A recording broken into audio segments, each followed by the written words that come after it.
नमस्कार। सोचकर देखिए, एक ऐसा दिन जब एक पूरा का पूरा शहर एक साथ खड़ा हो जाए और एक ही आवाज में एक वादा करे। ये कोई फिल्म की कहानी नहीं है, ये अरेरिया की हकीकत है। आज हम जानेंगे उस शक्तिशाली शपथ के बारे में जिसने वहां के हर इंसान को एक बड़े मकसद से जोड़ दिया।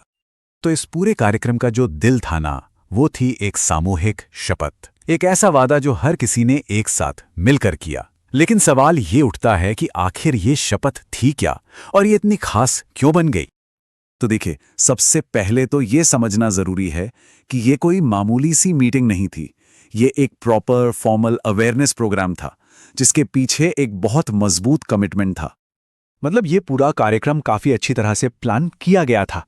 मौका था नशा मुक्ति दिवस का और जगह थी अररिया के DRDA ऑडिटोरियम। इसे ऑर्गेनाइज किया था जिला प्रशासन और एक्साइज डिपार्टमेंट ने। और इसमें करना क्या था? मेन काम था एक स्टेट लेवल प्रोग्राम का लाइव ब्रॉडकास्ट देखना और उसके बाद सबने मिलकर वो ऐतिहासिक शपथ ली। अब ये जो शपथ थी ना, इसके दो बहुत जरूरी हिस्से थे। पहला तो था खुद नशा छोड़ने का वादा, एक पर्सनल कमिटमेंट, और दूसरा था सब मिलकर एक नशा मुक्त समाज बनाएंगे। ये एक कलेक्टिव प्रॉमिस था। मतलब अपनी पर्सनल जिम्मेदारी को एक बड़े सामाजिक लक्ष्य से जोड़ने का ये एक शानदार तरीका था। लेकिन इस शपथ की असली ताकत जानते किसमें थी? इस बात में कि इसमें शामिल कौन कौन हुआ। जी हां, ये सिर्फ कुछ अधिकारियों का प्रोग्राम नहीं था।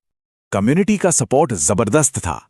जिलाधिकारी अनिल कुमार से लेकर सरकारी अफसर, कर्मचारी, नेता और सबसे बड़ी बात, आम लोग, हर कोई इस पहल का हिस्सा बनने के लिए वहां मौजूद था।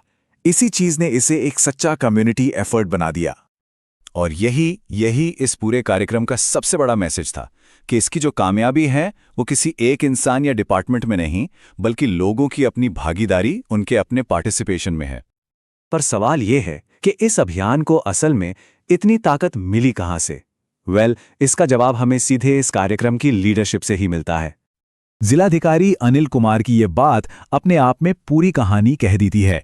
उन्होंने साफ साफ कहा कि इस अभियान की कामयाबी का क्रेडिट सीधे सीधे जनता की भागीदारी को जाता है। और ये मानना कि अररिया के लोगों ने इसमें इतनी बड़ी भूमिका निभाई है, यही तो साबित करता है कि ये एक जमीनी स्तर का एक ग्रासरूट मूवमेंट है। तो ठीक है, एक दिन शपथ तो ले ली गई, लेकिन इसके आगे क्या? जो लीडरशिप थी उसकी सोच सिर्फ एक दिन के कार्यक्रम तक ही नहीं थी। उनका लक्ष्य कहीं ज्यादा बड़ा और स्थायी था। और यहीं पर जिलाधिकारी ने एक बहुत जरूरी अपील की। उन्होंने कहा कि नशा मुक्ति दिवस को सिर्फ एक दिन का प्रोग्राम नहीं, बल्कि एक लगातार चलने वाला जन आंदोलन बनाना चाहिए। ये एक सिंबॉलिक इवेंट को एक परमानेंट कम्युनिटी ड्रिवन कोशिश में बदलने की पुकार थी। वैसे इस कार्यक्रम को सिर्फ एक इमोशनल अपील तक ही नहीं रखा गया था। जो एक्साइज डिपार्टमेंट था, उन्होंने नशे के बुरे असर पर प्रैक्टिकल जानकारी भी दी। साथ ही अवैध चीजों के खिलाफ क्या एक्शन लिया जा रहा है ये भी बताया। तो मतलब ये एक इन्फॉर्मेटिव सेशन भी था। और यहीं पर हम इस पूरी बातचीत के सबसे जरूरी सवाल पर पहुंचते हैं। अररिया में जो शपथ ली गई वो नो डाउट एक बहुत पावरफुल शुरुआत है, लेकिन असली चैलेंज तो ये है कि एक दिन का वादा एक परमानेंट, पीढ़ियों तक चलने वाले बदलाव के आंदोलन में कैसे बदलेगा। और इसका जवाब शायद अररिया के लोगों की लगातार और कभी न टूटने वाली भागीदारी में ही छिपा है। इस कार्यक्रम के मुख्य अतिथि हमारे मुख्य सचिव विभाग और सभी सम्मानित निष्ठापूर्वक संकल्प लेता हूँ कि शराब एवं अन्य मादक पदार्थ का सेवन नहीं करूँगा, क्योंकि शराब एवं अन्य मादक पदार्थ स्वास्थ्य के लिए हानिकारक है। साथ ही साथ दूसरे लोगों को भी इस सभी चीजों से दूर रहने के लिए प्रेरित करूँगा। सर, किस तरह का कार्यक्रम था? आज नशा मुक्ति दिवस पे मैं अपने सभी जिलावासियों से अनुरोध करता हूं कि सरकार के इस कार्यक्रम में जिस तरह से अभी तक आप लोगों ने सहयोग दिया है और हमारे समाज को नशा मुक्त बनाने में अपना योगदान दिया है, इसी प्रकार हम लोग आगे भी इसमें उसी प्रकार से प्रयास करते रहें।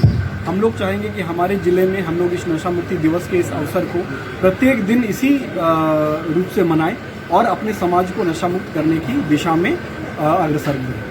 महात्मा गांधी के द्वारा जो इस तरह का ये निर्देश दिया गया और हमारे माननीय मुख्यमंत्री जी के द्वारा यह कार्यक्रम जो शुरू किया गया, उसके निर्देश के आलोक में पूर्ण बिहार राज्य आज के दिन नशा मुक्ति दिवस मना रहा है और हम लोग इसको एक पर्व के तरह, एक बहुत अच्छे ओकेशन की तरह मनाते हुए इसका अनुपालन करते हुए अपने जीवन में भी इसका निर्वहन करें। साथ ही मैं सभी को बधाइयाँ और धन्यवाद देता हूँ कि आज तक हम लोगों ने इसका बहुत अच्छे से अनुपालन कराया।